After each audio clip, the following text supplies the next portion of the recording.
Colleagues, it is now my privilege and honor to welcome him to address us as the keynote speaker. Mr. Douglas, please, you have it.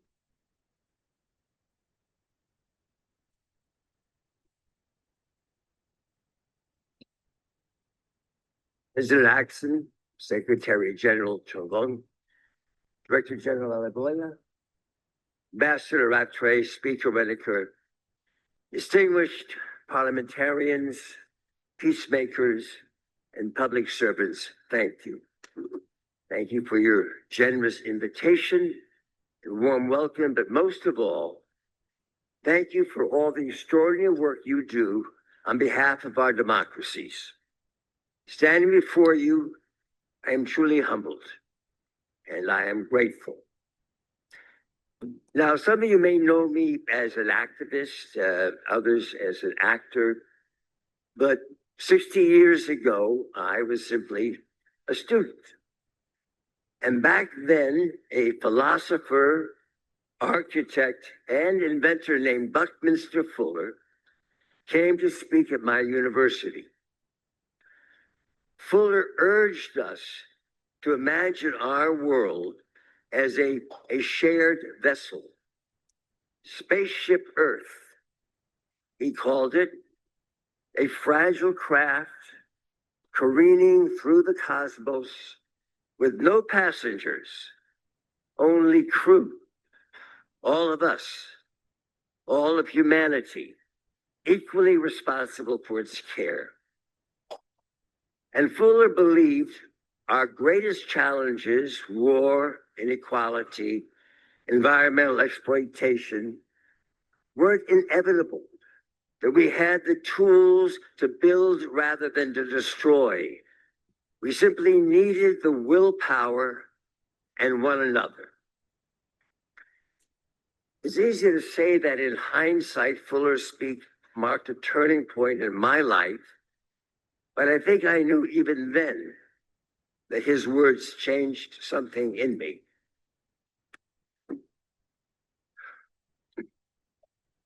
After graduating, I had the good fortune to travel the world as a young actor and collaborate with international casts and local crews.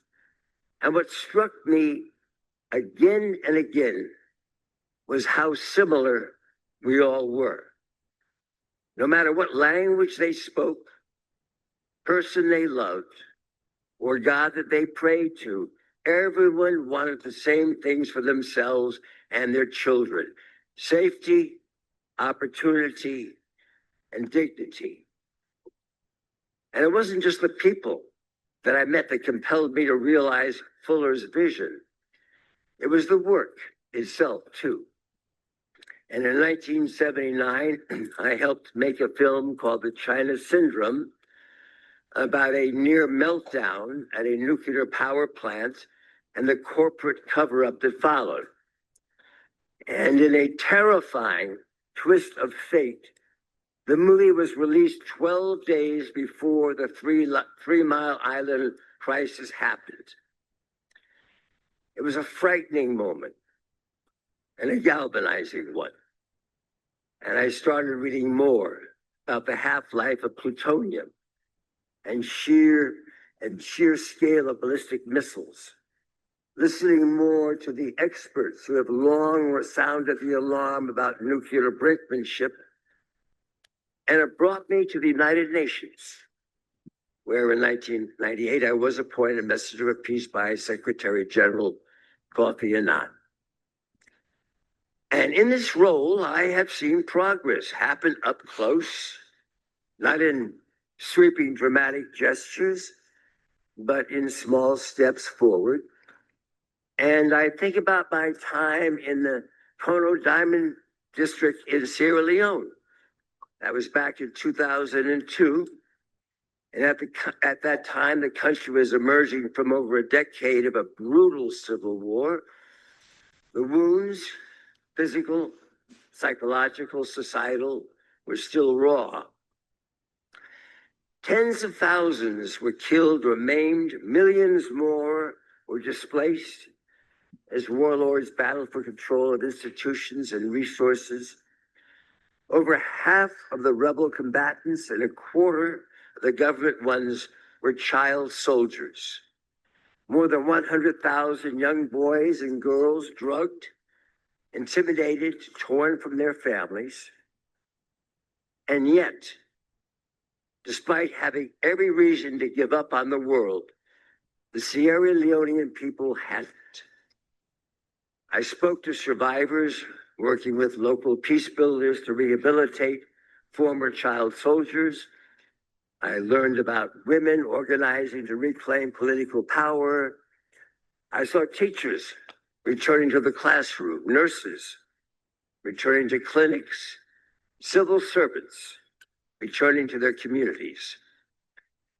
And what made it all possible was all of you, all of us, international institutions like the UN, lending development support, bodies like the IPU helping establish democratic governance and uplift its champions, peacekeepers from around the world, civil society leaders on the ground. Now, Sierra Leone is far from perfect today, but it is far freer and steadier. Its people more prosperous and hopeful than I could ever have imagined 23 years ago. Indeed, there are so many countries and communities transformed by the work of institutions like this one, so many lives saved by our shared purpose and collective action. And yet, right now, the world is more dangerous than at any point in my lifetime. Us non-proliferation folks have always been a quixotic bunch.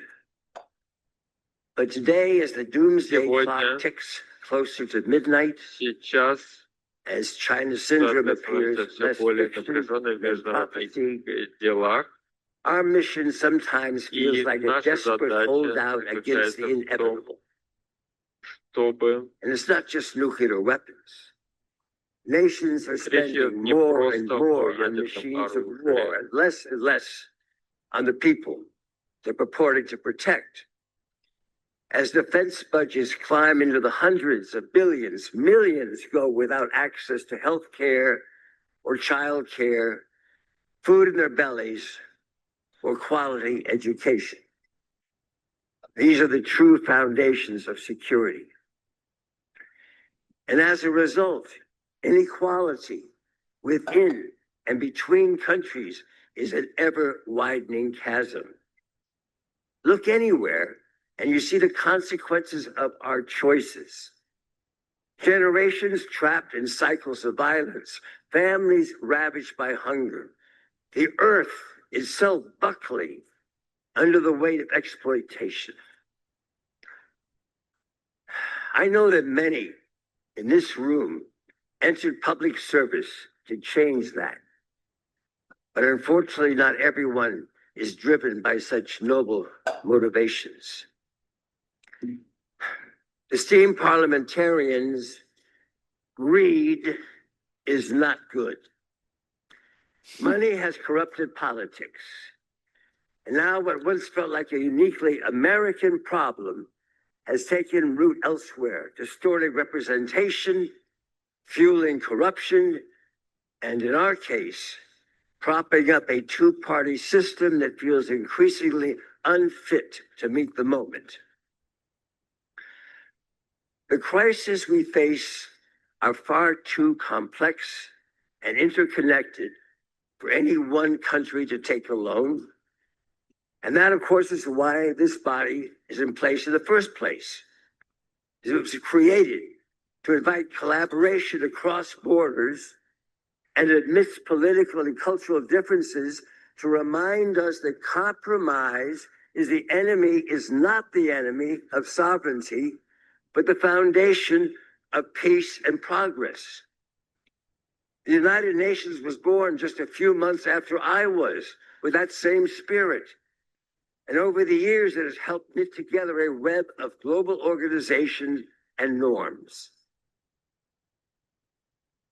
It's easy to take our multilateral system for granted. That is, until it starts to unravel. Just a few years after I became a messenger for peace, the United States withdrew from the IPU. And in the time since, we continued to distance ourselves from the very institutions that we helped create: the UN and NATO, climate treaties and arms control agreements, as well as the spirit of shared responsibility that Fuller spent his life advocating for. And it's not just our foreign policy. This isolation runs deeper. We are more divided within our countries along political, racial, and economic lines. We are more lonely as individuals, flooded with digital content, but starved with meaningful connection. And we are more detached from the institutions that connect us. For many, parliaments feel distant. Bureaucracies feel unaccountable. Multilateral organizations feel abstract. People don't just doubt their efficacy, they doubt their intentions, whether these bodies were built for ordinary folks in the first place. And when that doubt hardens into cynicism, it opens the door to something much darker. And we've seen it in rising authoritarianism and political violence, in attacks on the free press and election workers, in a politics of us versus them that punishes cooperation and demonizes the most vulnerable among us. And nowhere is this crisis more vivid, more painful than in my own country, the United States. We were once leaders on the world stage, architects of the United Nations, participants in the IPU, disciples of diplomacy and multilateralism. At home, too, we believed in the promise of government to accomplish big things and protect the little guy. But somehow along the way, something broke. People watched powerful interests shape laws behind closed doors, while everyday problems went unaddressed, to say nothing of the urgent existential challenges that they face us all. And as a result, some have chosen to check out, while others have chosen to lash out. We've seen armed mobs storm our capital, public servants threatened, harassed, and even killed. Elections called into question because the outcome was unfavorable to one side. Our institutions are in trouble, which means all of us are in trouble too. And yet, just as the IPU is threatened by this challenge, it was also purpose-built to address it. And when the ties that bind us fray, when trust and cooperation erode, that's where you come in. It's more than just lawmakers. You're bridge builders, leaders with power to restore faith in the institutions that serve us all, and remind the world that we can meet this moment if we meet it together. And to do that, I want to return one more time to Buckminster Fuller, not to the operating manual for Spaceship Earth, but to another book of his called I Seem to Be a Verb. And in it, Fuller wrote, I live on Earth at present, and I don't know what I am. I know that I am not a category. I am not a thing, a noun. I seem to be a verb, an evolutionary process, an integral function of the universe. And so, my friends, this is my call to you. Let us not be a system to defend or a relic to preserve or a symbol to aspire to. Let us instead be verbs. And in particular, this is what I'd like you to do. First, let us tell. Let us tell our story. Now, I know that what you might be thinking, tell is an odd verb to begin with. I mean, doesn't the story come before the telling? But that distinction is part of the problem. Too often we draw a false line between action and communication when the two are inextricably linked. It's a lesson that I learned from my father. He was best known for his roles on the silver screen. And by the way, if you ever thought you had a lot to live up to, you try having Spartacus as your father. But at the height of the Cold War, my father traveled behind the Iron Curtain with the U.S. Information Agency and to screen his films and speak about the principles behind them: resistance to tyranny, freedom of expression, the inherent dignity of every person, the values that enabled a poor Jewish kid, a ragman's son from an immigrant family, to rise above his circumstances and achieve the American dream. My father was a veteran, and he was an activist. And he fought on the battlefield, and he testified before Congress to defend those values. But some of his most impactful work happened in those screening rooms, because telling stories can change hearts and minds. Telling stories can change the world. Now, I'm not suggesting the IPU blockbuster, though I wouldn't be opposed to one. But here's what I'm suggesting. The IPU has done so much good defending the rights of persecuted MPs and promoting gender parity in legislative bodies, enabling dialogue almost amidst escalation, and shepherding non-proliferation and disarmament legislation through parliaments. This includes production of excellent parliamentary resources like the IPU's Assuring Our Common Future, an online handbook for parliamentarians produced in cooperation with the UN Office of Disarmament Affairs and PNND. Now, in addition to doing that work, we also have to help people see it, or even better, feel it. We need to tell them stories that they understand, because that's how they'll know it's real. That's how they'll know it's worth it. Protecting. This requires looking to new storytellers and new audiences to connect with. And that brings me to our second verb, expand. Expand our movement. For people to trust institutions like this one, institutions like this one need to trust the people.